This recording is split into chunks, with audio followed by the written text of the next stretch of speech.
Age of Revolution. Agora tem outro aqui que eu tirei do The Age of Capital. Só que eu vou ter que trocar de óculos, porque sabe como é? Ficando velho você não enxerga mais nada.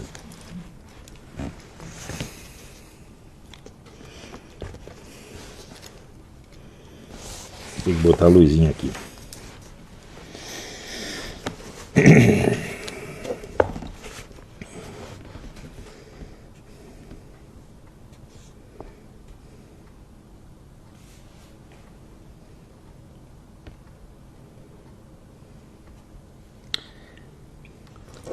Ele diz que com a Revolução Industrial, as dificuldades e sofrimentos que se impôs ao proletariado, a rebelião não era somente possível, mas virtualmente compulsória. Nada era mais inevitável do que a ascensão dos movimentos trabalhistas e socialistas e as revoluções na França, na Áustria, na Prússia, na Hungria, na Boêmia, em parte da Itália em 1848. Essas revoluções vieram a fracassar.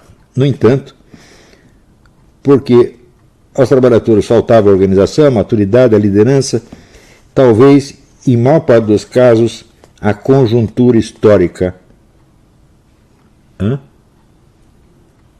Peraí, se uma coisa era inevitável, como que podia lhe faltar a conjuntura histórica? Se uma coisa que é inevitável dentro de um quadro existente, de um quadro real, e não de uma situação ideal. Portanto, é dentro de uma conjuntura que as coisas se tornam inevitáveis. E como é que você vai achar que esse cara é inteligente? Ele disse que as revoluções eram inevitáveis. Não é isso? Bom, se elas eram inevitáveis, então não podia faltar a conjuntura. Elas podiam fracassar por algum outro motivo. Por exemplo, a intervenção de um elemento externo. Vamos dizer, né? O governo do país pede ajuda de um país estrangeiro. Isso aconteceu, de fato, na França. Né? Aconteceu, pede ajuda de uma força estrangeira que vai lá e sufoca a revolução. Isso pode acontecer. Né? Então, havia ali a conjuntura e a revolução era inevitável, tá? Mas havia um negócio imprevisto. Pode ser. Mas escuta, mas faltar a conjuntura de um negócio inevitável. Falo, do que você está falando? Isso significa o seguinte, ele não leu o que ele escreveu. Ele não entendeu o que ele escreveu. Se ele tivesse lido, ele veria que ele precisaria buscar uma outra explicação para o fracasso dessas revoluções, já que eram inevitáveis. Você entendeu? Coisa desse tipo você observa, às vezes, em grandes autores. Quer dizer, o Hobsbawm não é nenhum cretino, tá certo? Não é algum talento de historiador ele tem, mas tem um fundo de burrice que ele não consegue vencer. E assim como esses dois casos, tem muitos exemplos. Não é isso? Então, um exemplo que eu já dei aqui, né, há muito tempo, eu digo, por exemplo, Kant diz que nós só conhecemos a aparência fenomênica, nós não conhecemos as coisas em si mesmas. E como é que ele pode ter certeza que quando eu estou lendo o livro dele, eu estou lendo o livro dele em si mesmo ou apenas uma aparência fenomênica? Se quando eu vejo um elefante que pesa 2 toneladas, eu estou vendo apenas uma aparência fenomênica e não o elefante em si, né? Como é que um conjunto de signos rabiscados no papel, que é muito mais sutil, pode me aparecer em si mesmo e não apenas como aparência fenomênica? Tem algo errado aí. Isso significa falta de consciência da situação real no qual o sujeito está escrevendo o que ele está escrevendo. Isso acontece inúmeras vezes. Também já dei o exemplo de Karl Marx. Como é possível que um sujeito burguês que assume a ideologia proletária diga que só o proletariado pode ter uma visão objetiva da história, quando ele mesmo está apresentando essa visão objetiva da história? Qual o proletário que te contou isso? Ele nunca tinha visto um proletário. Quer dizer, como é que não percebe uma coisa dessa? Não percebe porque está lendo só com signo e significado, sem o referente. Então, é claro que se ele nunca tinha visto proletários, e de fato não tinha, se você ver a biografia dele, nunca tinha entrado numa fábrica, né? Então ele não tinha condição de imaginar aquela relação que ele vê entre proletariado e burguesia se manifestar na realidade, num conflito real de proletário e capitalista. Pior ainda, em tudo o que Karl Marx e a maior parte dos marxistas escrevem sobre o capitalista não é o capitalista real, ele é o modelo do capitalista que só vive pelo lucro e, portanto, pela exploração da mais-valia. Eu digo, mas é só isso que um capitalista faz, ele só explora a mais-valia, ele não faz mais nada. Ele não, sei lá, não joga futebol, não tem um amante, não come a mulher do vizinho, né? E às vezes ele não vai na igreja, né? Pô, é evidente que o sujeito vai na igreja, ele algum sentimento cristão ele tem, meu Deus do céu, por pouquinho que seja. E algum bem ele vai tentar fazer do jeito dele. Este fator é fundamental. Você vê aqui nos Estados Unidos, por exemplo, a quantidade de contribuições que os burgueses dão a organizações de caridade aqui no mundo, e sobretudo nos países comunistas, que deram para a Rússia, que deram para a China, é uma monstruosidade. Sem o capitalista americano, não estou falando de investimento americano, eu estou falando sem ajuda caridosa de capitalista americano, a economia russa não existiria, a economia chinesa também não. Mas isto não entra dentro do modelo capitalista. O capitalista do qual os autores comunistas falam é um modelo e não uma pessoa real. Inclusive a do Hobsbawm. Ele de vez em quando ele conta algum fato que parece que desmente esse modelo, mas não é isso que ele leva em conta fundamentalmente. Ora, o Karl Marx ele confessa logo no começo do Capital que os fenômenos que ele vai descrever é muito complexo demais. Então, ele não vai poder descrevê-lo pelos fatos, ele vai precisar usar, ele diz, vou usar a força da abstração. Então, o que ele faz? Ele cria aquilo que mais tarde o Max Weber vai chamar de modelo ideal.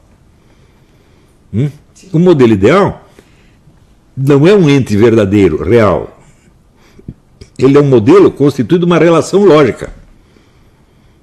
Não é isso? Reduzido àquilo que interessa para aquela descrição. Então,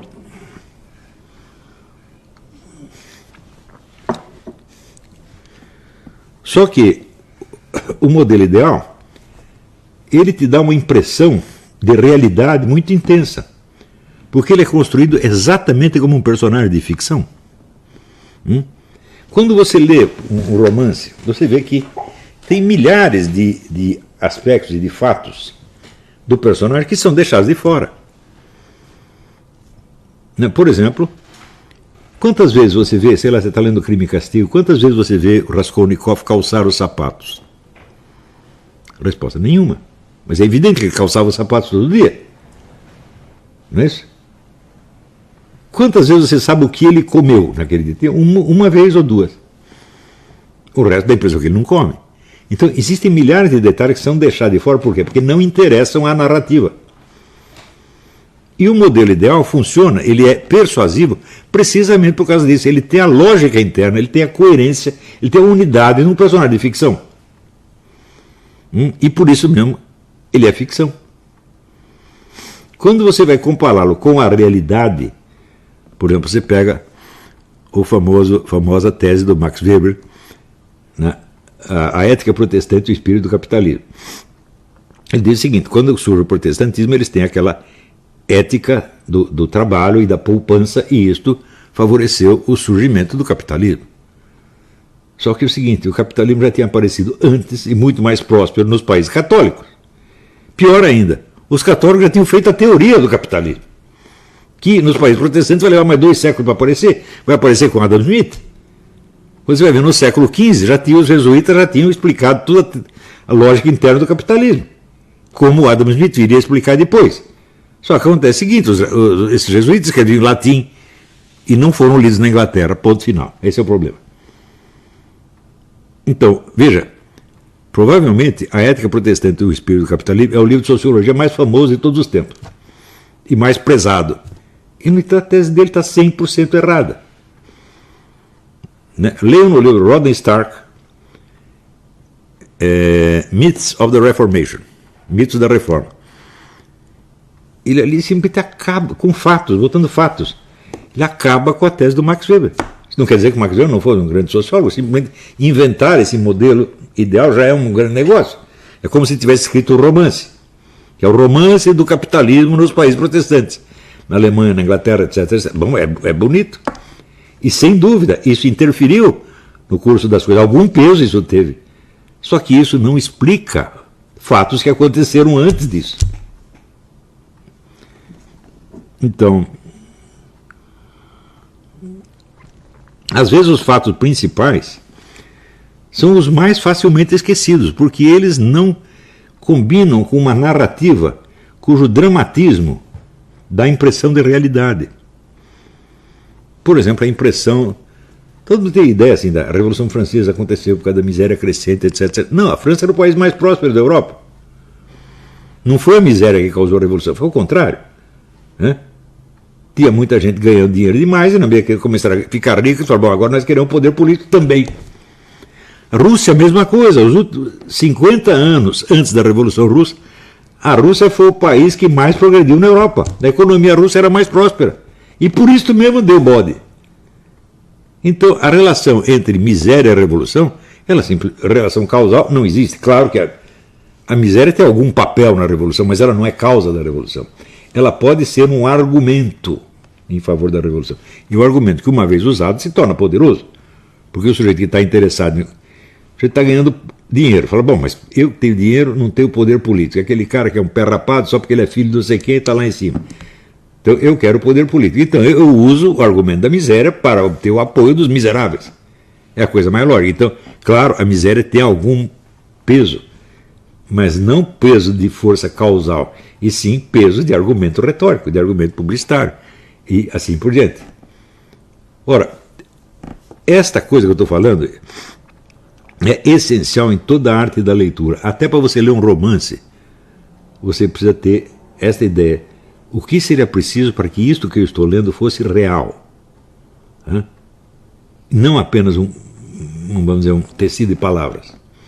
Quer dizer, você precisa complementar a história. Às vezes, por exemplo, quando você lê um romance, ajuda você tentar imaginar fisicamente os personagens. Fazer como se fosse um filme que se desenrola na sua cabeça. Isso ajuda. Porque se você vai só pelas palavras, tá certo? Então, você está lendo aquilo como se fosse poesia. Então, o que é a poesia? Já dizia o Bruno Tolentino. Poesia é uma maneira memorável de dizer. De dizer o quê? Qualquer coisa. Quer dizer, a poesia, ela começa e termina na palavra. Não há mais nada ali. Ela não precisa se referir a nada. O Carlos Drummond de Andrade diz, não se faz poesia com bons sentimentos, com belas recordações, se faz poesia com palavras. Você tem que pôr as palavras e procurar no dicionário. E daí você vai arrumando as palavras e sai a poesia. É assim que sai. A poesia é toda feita de palavras e de mais nada. Então, ela pode descrever uma impressão, mas a impressão é o quê? Verbal.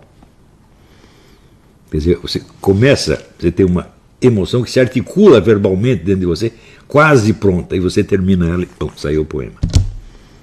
Quer dizer, a poesia é o que você quis dizer. Em geral, nós não conseguimos dizer o que queremos. Nós só conseguimos dizer o que nós aprendemos a dizer. E por isso mesmo não somos poetas. O poeta é o neguinho que consegue dizer o que ele quis dizer. Eu não estou falando poeta só, o que escreve rima. Não.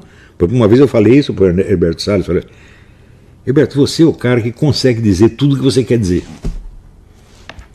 Isso é a coisa mais difícil que tem. Quer dizer, além do seu talento de romancista, ele tem esse talento de poeta. Quer dizer, é a arte da linguagem mesmo. Não é isso? Tem muitos que são. Zé Geraldo Vieira era outra. É difícil dizer no livro do Zé Geraldo Vieira, é difícil você distinguir o que é o romance do que é uma poesia. Ele escreve páginas e páginas, que quando você vai ver, está tudo versificado, meu Deus do céu.